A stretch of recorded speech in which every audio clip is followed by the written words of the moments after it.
folks, it's Evil here from Thundermist Lure Company. Always great to see you and welcome to today's episode of Thundermist Fishing Tips.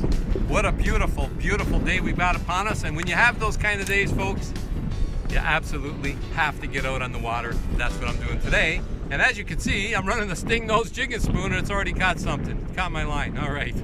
So I'm running a Stingnose jigging spoon. As you know, the hook is located right at the head, right where it needs to be.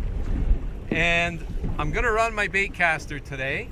And this particular rod is medium heavy because I'm using a heavier Stingnose, the 2 3/4 ounce. And for that, you're gonna want at least a medium power rod, or in today's case, I've got medium heavy. And I'm going to work these just off the bottom, looking for walleye. And I gotta tell you folks, using jigging spoons is probably one of the easiest and most effective ways to fish when you're jigging, and it's so simple to do. Anyone can do it. Lift your rod up, let it go down. The technique doesn't get much easier than that. And I'm gonna bounce this Stingnose right off the bottom in the strike zone, looking for that walleye bite today. So stay tuned, folks. Gorgeous day. Looking forward to hooking into a fish or two. Gonna be good, I hope. Oh, this guy's actually dogging it down there on this medium heavy action rod. He's got me bent over, which is unbelievable. Doesn't feel like a big fish, but a nice fish. All right. Oh yeah, he's fighting. He is fighting. Loving this, folks. I am loving this. All right. Let's see if we can at least have a look at him. Come on, Mr. Walleye. Oh yeah, where's the net? Should always keep the net handy.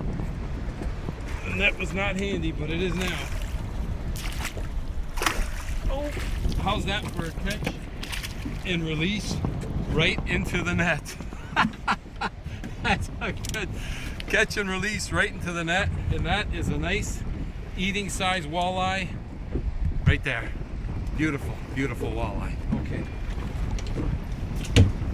Put him in the live well.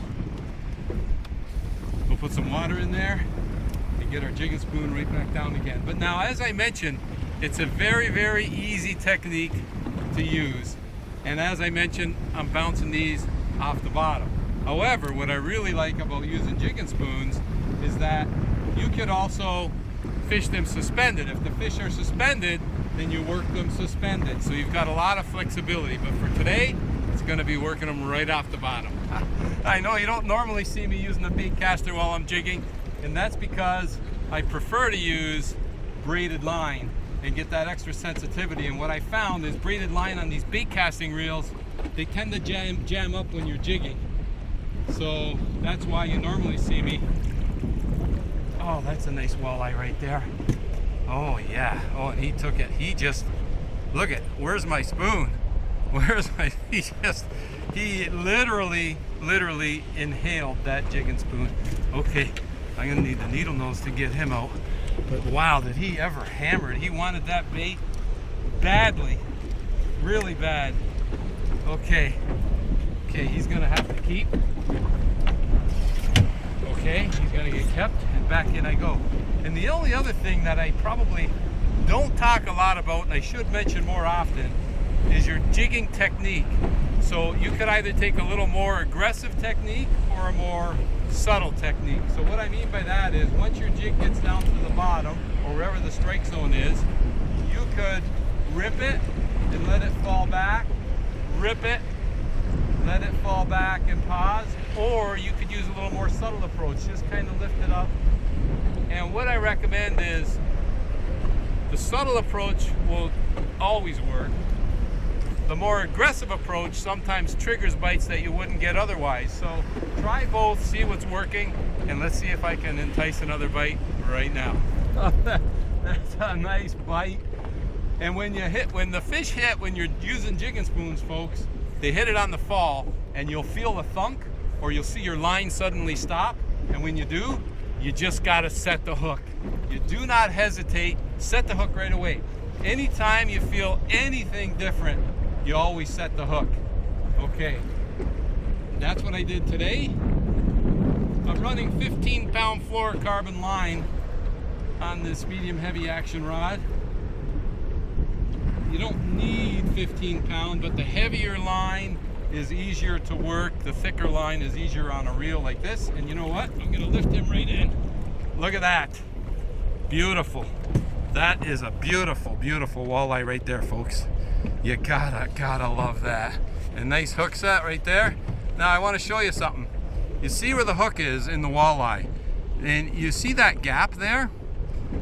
What happens is when they thrash around, that hook, you see there's a hole right here. I'm going to show you that hole. Look at that hole right there in his jaw. See that hole right there in that thin skin? Well, what happens, and this happens a lot with bass fishing too, but definitely with walleye as well. It's a nice fish. As you're fighting the fish, and as he's thrashing from side to side, what's happening is he's whacking that hook back and forth, and he's creating a little bit of, he's making that little hole there. So if you let your line go loose and they give a shake, they're going to shake the hook. So very, very important when you're fighting the fish, keep a tight line and you'll land a lot more fish. You know what, folks, my day is off to a great start. When you have a nice day in the summer, as I mentioned, take advantage of that good weather, get out there and have some fun. That's what I'm doing today. Wherever you're tuning in from, I want to thank you ever so much for joining me on today's episode of Thundermist Fishing Tips. As always, folks, until next time, good luck.